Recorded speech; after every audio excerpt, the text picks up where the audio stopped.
di pasar tani seluruh negara. Lebih daripada 753 outlet. Ianya dijalankan oleh Fama untuk menjual barang-barang makanan terutama sekali menjelang Hari Raya dengan harga antara 10% hingga 30% lebih rendah daripada pasaran.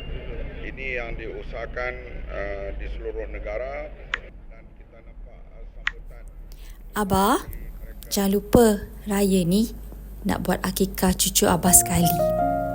Ingat, cucu pertama ni tak sabar nak raya dengan Abah.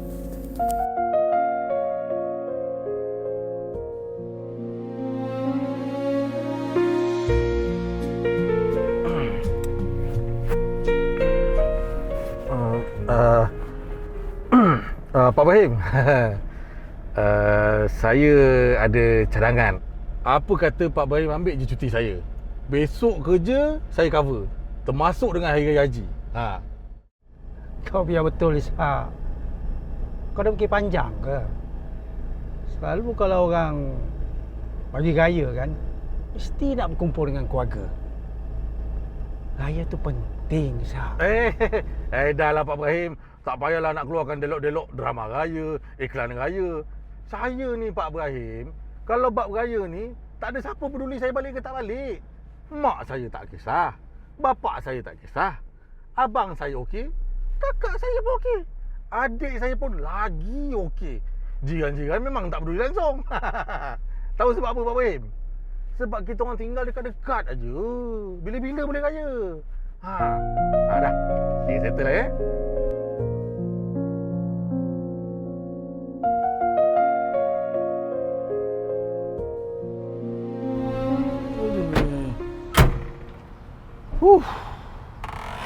Wah.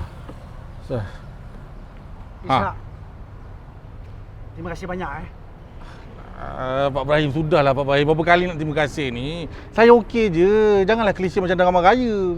Dah saya okey, Alah, hai. Cik Ishak. Apa pula ni? Maaf lambat. Ini serundingnya. Lepas tu ni. Sikit buat tangan. Apa ni? Ini buah. Besok kan nak raya? Oh, iyalah. Lupa saya. Ni. Serunding ni memang kegemaran mak saya ni, Kak. Akak berniaga macam mana? Laku ke? Alhamdulillah. Nasib baik Fama bagi tempat berniaga. Macam akak ni. Amboi, cakap macam iklan. Yelah. Tapi menengok pada serunding ni, saya ingat mak saya kena tunggu saya cuti lah. Barulah dia dapat merasa. Sebelum Kak tanya macam-macam soalan kepada saya, lebih baik saya terangkan dulu. Saya ni Kak, kalau tak balik raya pun family saya okey je, tak ada masalah. Mak saya okey, bapak saya okey, adik saya okey, abang saya okey. Sebab apa Kak? Sebab kami duduk dekat-dekat aja. Tapi, Cik Ishak okey ke?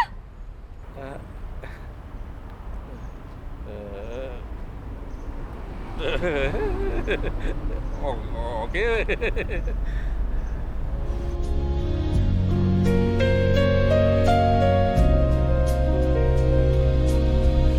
Mak, abang kena kerja. Kesian nanti orang nak beraya, Mak. Barang tak cukup.